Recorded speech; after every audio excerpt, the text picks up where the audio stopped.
And welcome back to Mindset Monday. I'm Gene Zanetti, your coast-to-coast mindset coach with the best sport-specific systematic mindset program anywhere in the world, Winning Mindset. Make sure you're checking us out every week, Mindset Monday. We're going to be constantly pumping you with great information. I get fired up because this is exactly what I needed back when I was competing and when I was a coach at Springfield College while I was doing my master's program. This is exactly the information I needed as a coach. So I know what it's like being in your shoes as a coach. I know what it's like, in the shoes as a parent, maybe not as a parent, but as an older brother of younger athletes. I know what it's like. I know what it's like coaching my brothers and how nervous I get and wanting to bring out their best performance. So that's what we're bringing to you. Winning Mindset. Great sport-specific mindset information. Make sure you're following us on Facebook, Instagram, Twitter, Snapchat. Make sure you're following our podcast. Make sure also you're sharing these videos. You never know who could benefit from this. So I love putting out these videos because I get fired up. I think about this might touch a kid's life. This might help them. They would have never got this help possibly if I didn't make this video. So that's what fires me up. Of course, it's our business. Of course, we're trying to make a living. But you know what? That's great. That's part of it. But what fires me up is thinking you may take these lessons and pass them on to your children, to your grandchildren. This may change your life, and that's what we want to do. We're in the business of changing lives. We want to help you and your team or your athlete get the mental edge. That's exactly what we do. Okay, so there's 4 rules of mindset training. 4 key rules of mindset training that you want to make sure you write down, you always remember, and you implement them on a regular basis. Number 1, write it down. I just said it before, write it down. The thing about mindset, it's very theoretical, abstract, philosophical. The ideas are just floating around in our heads. Well, what we need to do is we need to put the pen to paper. We need to make it down to earth, realistic, practical, and tangible. Okay, that's the reason why people are athletes. The people who are athletes, they choose athletics because they're very much involved in their senses. They need to touch it, taste it, smell it, hear it. Right? So we got to take these floating thoughts, we got to put them down on paper. You got to put it down. And again, we know from the learning pyramid, I was a school psychologist for a while, and I had to learn how do people retain information. If you only listen to a lecture, which is what's going on right now, if you're not taking notes, you only remember 5%. If you're just reading a book, 10%, so not much greater, right? So the idea is this, those are passive forms of learning. You need active forms of learning, which means writing it down, which means exercises, which means group discussion, which means then taking the lesson and teaching it to other people. All stuff that we talk about in our mindset program. Make sure you sign up for one of our either individual mindset programs or our team mindset programs. We also have a great do-it-yourself program, but we have the stuff all organized for you. We took all the guesswork out of it. It's very simple, and we want you to capitalize on it. But number 1, you gotta write it down. It can't be floating around in your head. Once you put it down on paper, it becomes much more real. I've heard many people say a dream doesn't become a goal until you write it down. And also, you're 90% more likely to reach your goal if it's written down on paper. That doesn't mean there's a 90% chance of you reaching your goal. It's just saying that you're 90% more likely to hit your goal if it's written down on paper. Play the percentages, write it down. But it's more than just writing down your goal. Don't just stop there. Make sure you're doing the exercises and the lessons that we're giving you. So if I say it once, I say it 83 times. You have to do the things we're telling you to do. Active forms of learning, not passive. Okay, you want to retain the information. You don't want to waste time. You want to make it stick. You got to do the things we're telling you to do. The exercises, the activities, the worksheets, our mindset programs. That's where the juice is. That's where the fruit is. Those are the mindset exercises. So number 1, write it down. We took that guesswork out of it for you with our program. Number 2, keep it simple. A lot of us, whenever we're tackling any kind of struggle or any area we're trying to improve, whether it's strength training, nutrition, our spiritual lives, our mindset, there's a lot of different areas we want to improve, right? You got to keep it simple.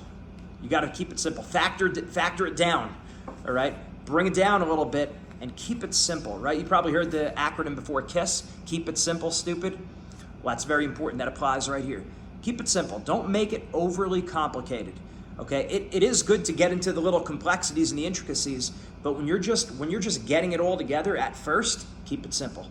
Simplicity wins. The idea would be keep it simple at first because you don't want to get overwhelmed.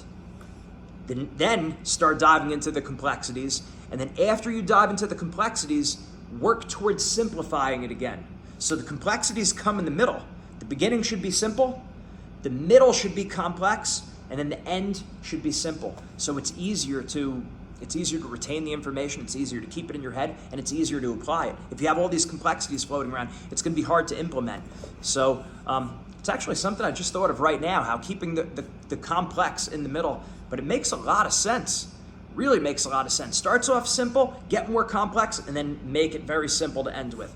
That's basically not realizing it. That's exactly what we're doing with our program. We get into the complexities when you're doing your team workshop, when we're doing your one-on-one session, and then once we send you off, we make it nice and simple so it's easy to grasp. Bite-sized chunks, that's what you're looking for, so keep it simple. Number 3, one thing at a time. One thing at a time. I'll recite you a little poem. Well, a few things I could say. I could say, inch by inch it's a cinch, yard by yard might be hard. That's one of the things that I've heard. Another thing I've heard is work while you work, play while you play. One thing at a time, that is the way. All that you do with your might. Things done by halves are never done right. So what does that mean? Being in the moment. One thing at a time. Don't bite off more than you could chew. Keep it simple. So a practical example of how we implement that with our athletes, in wrestling, there's many different takedowns you could use. A single leg, head outside or head inside. Double leg, right? Fireman's carry, sweep single, high single, low single, all these different ways you could take a person down. Fireman's carry, you could throw them. There's all different throws.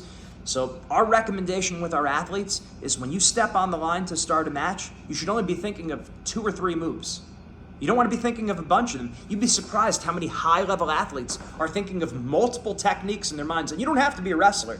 Think about your sport. Think about different situations you could be in. There's several different techniques you might be able to use. If you're thinking of a lot of them, you're probably not going to hit any of them. Or you might, but you're going to have a delayed response. Okay? And it can't be like this. Competitions happen, it's got to be no time to think. That's what my coach would say. Instead of explaining it to me, he would say, you're doing this. And you need to be. But that's exactly what it is. It's clarity. It's keeping it simple. And this point that we're making here, it's one thing at a time. One step at a time. So in your mind, you should only be thinking of your best 2 or 3 techniques. And I always say, chunk it down. If 3 is too many to have in your head, bring it down to 2. If 2 is too many, bring it down to 1. I'd rather you only be thinking one technique in your head and actually going for it 100%. You see a lot of athletes, they start a sport, they learn one technique, and they get a lot of mileage out of it. Maybe they don't achieve like the absolute highest level right away, but they achieve a certain level of success, only know maybe like 1 or 2 moves. Why? Because the clarity is there. One thing at a time. So that's what you want to be doing. One thing at a time. When we're tackling our mindset or anything, a change in your nutrition, a change in sleep, whatever it might be, one thing at a time. And number 4 is when in doubt, don't think, act. And you would think that maybe that sounds funny coming from a mindset coach, right? But it's actually our job to make you think less, as I was telling you about before, right? So imagine there's 3 athletes. Imagine all things are equal. Athlete A is a positive thinker. Athlete B is a negative thinker. And athlete C is lights are on, no one's home. They're not thinking at all. Who performs the best? So we know it's not the negative thinker, so we throw them out. Now it's between the positive thinker and the athlete who's not thinking at all. And if you get where I'm going with all this, you know it's actually not the positive thinker either. It's not saying it's bad that they're filling their mind with positive information, but it's actually the athlete who's thinking less or not thinking at all. Ask any athlete about their best performance. We've done this with tens and thousands of athletes around the country. We've over 80 mindset coaches in our Winning Mindset program. So it's not guesswork at this point. But if you look at we've asked our coaches, what are your athletes saying? Almost everyone, when they talk about their best performance, they say, I don't know, I just, and then fill in the blank. What were you thinking when you were out there? I don't know, I just, blank, whatever it is. But I don't know, I just. And what does that really mean? They didn't have a lot going on in their minds. Now, on the other hand, when we asked them, what were your worst performances, your worst competitions, what were you thinking? A lot. They were thinking a lot. So our idea is to bring it down, keep it simple. And we've worked with many very, very intellectual athletes, very cognitive, they're thinking a lot. and maybe they're very smart, they do really well in school, they're prone to overthinking. So our job is to simplify their thinking, not to get them to think more. So when in doubt, don't think, act. How many times have you talked yourself out of a workout? Oh, I should really get an extra workout in today. Well, I don't know. And then we talk ourselves out. I should really study tonight. Yeah, maybe I'll get started. Nah, I'm not going to do it. I should make this phone call for my business. I'm not going to. We talk ourselves out. So when you get the impulse to go to work, go to work. Whether it's especially if it's on your goals, right? You get that impulse to work out, boom, do it. 3-second rule. You got to agree within 3 seconds. If you wait longer than 3 seconds, you're more likely to say no. So you got to beat it in the beginning. Nip it in the bud. It's the start that stops most people. So get yourself in motion right away. Get the inertia on your side. Get the momentum on your side. So you get the impulse to study, boom, you do it. You get the impulse to make the call, boom, you do it. When in doubt, don't think, act. Most people talk themselves out of success. So those are the 4 rules of mindset training that you want to make sure you're implementing on a regular basis. If you're not doing all 4 of those, something's going to be lacking. You're going to be struggling in a certain way. So again, we're going to be constantly pumping out great information for you every Monday, Mindset Monday, great sport, performance, and life success lessons. And we want to use sports as a vehicle for our entire life. Confidence is confidence. Mental toughness is mental toughness. It doesn't matter if we're in school taking a test, in the biggest competition of the season, saying no to drugs or peer pressure, being in a job interview, speaking in front of hundreds of people. Do you believe in yourself or not? Do you have the strategies to calm yourself down and relax? Do you know what to focus on and what not to focus on? There's common denominators. Across all of those different areas, it's the same thing. If you learn the tools, if you learn what to focus on, you learn what's a distraction, you can be massively successful in anything that you do, absolutely, positively, guaranteed. And that's what we're here to do for you. We're here to bring that great information for you. Make sure you share this, tag a friend, really get this stuff out there because you don't know who could use this help. And you might be helping change someone's athletic career. You might even be helping change someone's life. Let's do this together, me and you. Take care. God bless you. God bless your families. Make sure you tune in next week for Mindset Monday. I'm Gene Zanetti, your coast-to-coast mindset coach from Winning Mindset. Take care.